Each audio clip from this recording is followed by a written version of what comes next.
Take a break from your busy schedule and join Harold Sala for Guidelines, a 5-minute commentary on living. The English evangelist George Whitefield once asked a coal miner in Cornwall, England, what he believed. "Oh," said the miner, "I believe what my church believes."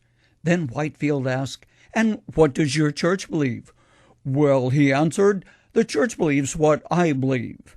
Somewhat frustrated, he asked, "Well, what do you both believe?" "We both believe the same thing," replied the man. "Right. If you don't know where you're going, how will you know when you arrive at your destination?" A.W. Tozer insisted that faith is a journey, not a destination. For some, spiritual truths crystallize very quickly. They see themselves as they are, needy and lost without God. And the promise of Jesus Christ, who said, "I am the way and the truth and the life. No one comes to the Father except through me," becomes a lifeline to safety, a bridge they quickly cross. But for many, the journey from despair to faith is not so easy. Actually, Jesus taught there is a price tag attached to faith, and should someone not be willing to count the cost, he is better not to join the ranks of the pilgrims who walk by faith, not by sight. Luke records how Jesus told the story of a man who wanted to build a tower. He asked, "Will he not first sit down and estimate the cost to see if he has enough money to complete it? For if he lays the foundation and is not able to finish it, everyone who sees it will ridicule him, saying, 'This fellow began to build and was not able to finish.'" At the time, large crowds were following Jesus, embracing his teaching, clamoring for the bread and fish that he provided. There is a cost to following, he taught. Was Jesus actually discouraging people from following him?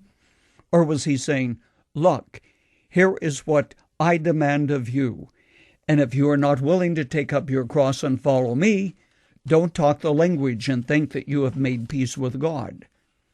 Okay, you say, is that true today? For many today, there is a price tag attached to faith in God. To become a Christian is like signing your death warrant. In other cases, your life is not in jeopardy, but your rise to prominence in your company is threatened. You are not sure that corporate headquarters would appreciate someone who can't bend the rules. The book of Genesis tells of the night that Jacob wrestled with God and cried out, "I will not let you go unless you bless me." That night God touched him and changed his name. On a tree at Forest Home Christian Conference Center is a metal inscription noting it was at this point and place that a young man known to his friends as Billy Franklin ceased to wrestle with his doubts and made the commitment to follow Jesus Christ with no reservations. You probably know that person as Billy Graham. There's a closing thought I leave you with. God is patient, not willing that any should perish, but that all should come to life. It's okay to search for the truth, to understand the terms and conditions upon which you cast yourself on the mercy of God.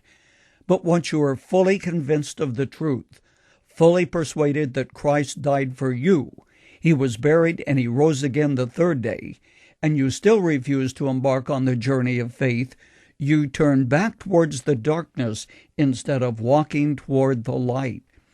And that, friend, is a danger that offers no hope or health. Faith is not a blind leap in the dark. It is a journey walking towards the light, towards him who said, "I am the light of the world."